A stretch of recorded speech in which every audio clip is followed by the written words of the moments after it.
In my last video, we talked about the signs of love bombing and how to avoid it. And in this video, it's how to pick up the pieces to move on and to grow and work towards your goals. Remind yourself of the things that matter in life. This video is going to be improvised and I'm speaking from my heart. The first thing is to process your emotions and to allow yourself to feel. You might feel sad, angry, betrayed, depressed if people consider that a feeling where you have a lack of motivation. It's okay. And also not beating yourself up over everything. Not allowing your negative self-talk. Some thoughts that came up for me are I wasn't good enough. Why wasn't I good enough? Why did he need to get attention for other people? Why didn't he love me? Why can't anyone love me? Why does this keep happening? Those are the negative self-talks that I was having. But at the end of the day, you can tell yourself, yes, this happened, but I caught this early. Yes, this happened, but it's okay to love unconditionally. This was really hurtful and I was manipulated, but I was able to leave. I was able to take the steps. I was able to create boundaries. And that's the first step, is to take care of yourself and your soul. And maybe you could journal, you could take a bath, you could meditate, you could take a class, go to yoga, go to the gym, talk to a friend, talk with ChatGPT or AI. They have a talking feature where you can talk and speak, and then they can talk back with you if you just press the little voice icon and or speaker icon. And it helped me so much because it gave an unbiased opinion, fast responses, and friends are very helpful. However, friends do have their biases and they might come out of a place with good intention, but it might come off as judgmental or frustration because they maybe continue hearing about things that are happening for you, and maybe it becomes like too focused on that.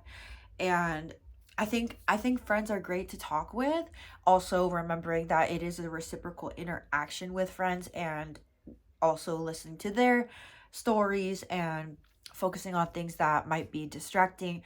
I noticed that thoughts would just keep creeping in, and it's okay to have those thoughts come in. Just taking it for reality and not romanticizing the past, not taking these thoughts and missing what's happening. Of course, people, including myself, are having the temptation to maybe reach out or wanting to go back to those feelings, but remembering the reality of it, like all of the anxiety that I was having, all of the insecurities I was feeling, um, all of the stress that I had. I wasn't able to eat. I was getting sick.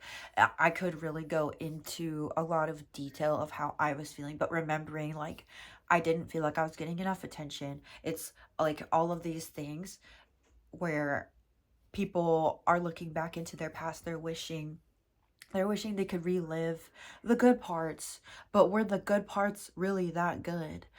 Were the good parts really that memorable, or were they all false creations of reality? Maybe you even created a false sense of them in a fantasy, when you might falsify your own memories, where I would think back, oh, I missed this, but I was actually feeling very rejected in a lot of the moments that were good that I was wanting to go back on, or like missing the physical part. After you get home from a day of work, you get to see that person, or and this includes grief as well. Like if you lost somebody, if you lost a friend, if you lost someone to something else, and you want to go see that person or talk to that person, that's the only thing that you want to do at the end of the day. And remembering that you have the past always, and you have those memories even if they were hurtful. You will always have that, and you will always know that you gave your all and you gave your love, and you had to take the steps to do what's best for you, even if it didn't end badly. Maybe it's just a breakup over a certain amount of time, or something unexpected happened. It's okay to feel, it's okay to feel overwhelmed. It's okay to um, process everything and do your best to validate that. That's why I like ChatGPT, because ChatGPT really brings up emotions, and also therapy if possible. I have a life coach that has been helpful for me.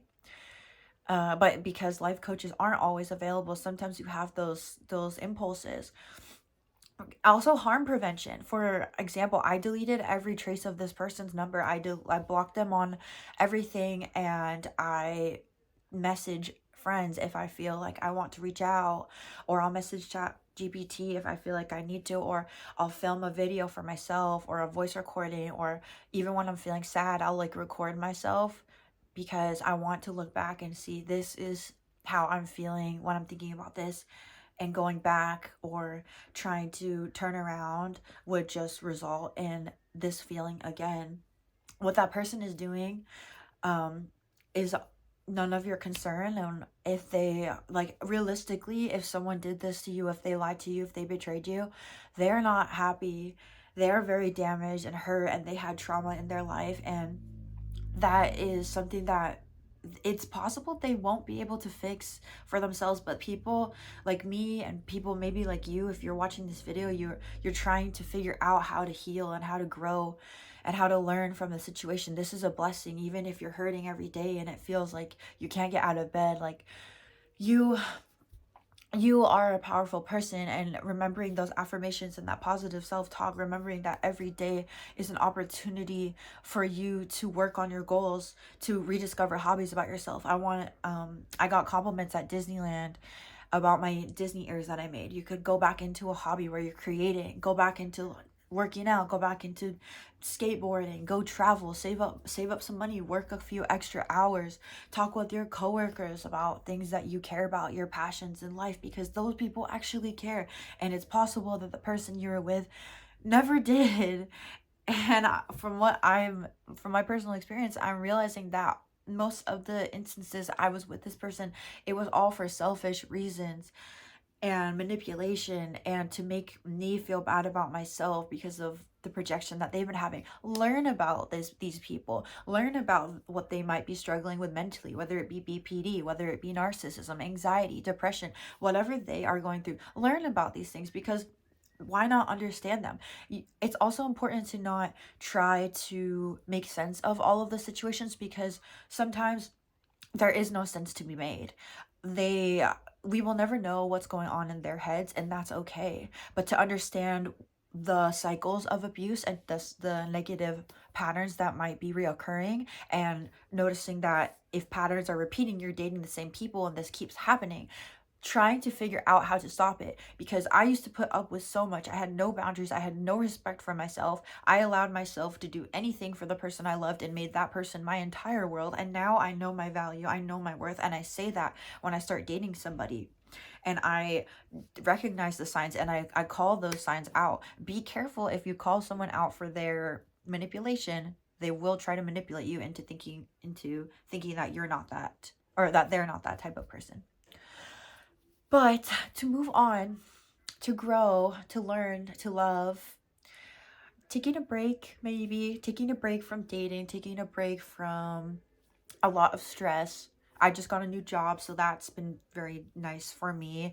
Taking a break, maybe don't work for the day, or maybe working helps. Maybe like self-care in the morning, go to work at night, keep yourself occupied in a healthy way where it's not super distracting. Try to avoid those patterns of escapism, maybe like dating other people, having sex with other people, drinking, substances, other things like that. I'm going to be sober for the next 2 months. It's been very difficult, but I know that not drinking has helped me stay away from maybe messaging this person, or going back to old habits, finding someone new.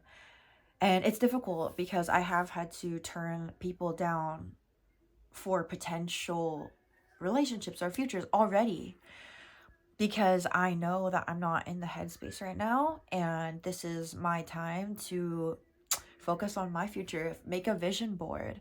I've been looking at my vision board every day, and using my tarot cards, and journaling and reflecting on journals. Don't just write down and journal. Look at your journals, read through them. How are you feeling in this moment? How are you feeling in that moment? And see what worked best for you. When were you feeling good? Why were you feeling good? Look back. And a lot of my information is from Tam Carr.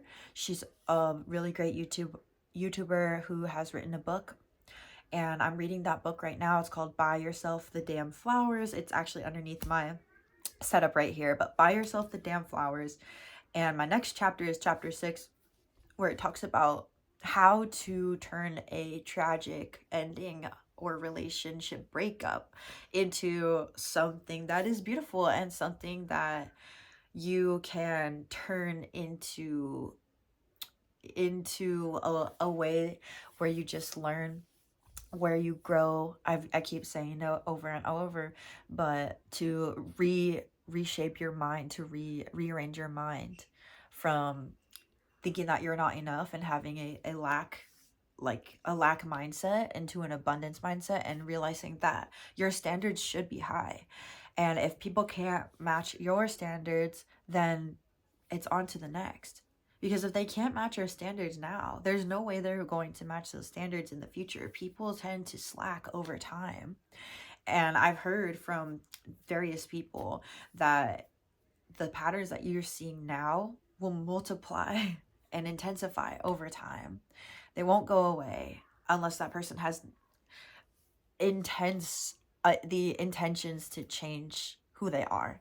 And if they're showing you so many red flags in the beginning, it's most likely that you will just continue to see more red flags.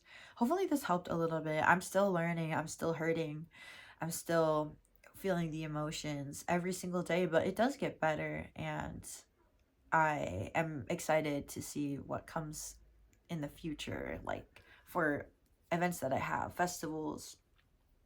Coachella's coming up, summer's coming up, Pride is coming up. I don't have to worry about somebody getting upset with me over things that are out of my control. I am free. I am single. I get to be me with no judgment, and I will always have myself to rely on.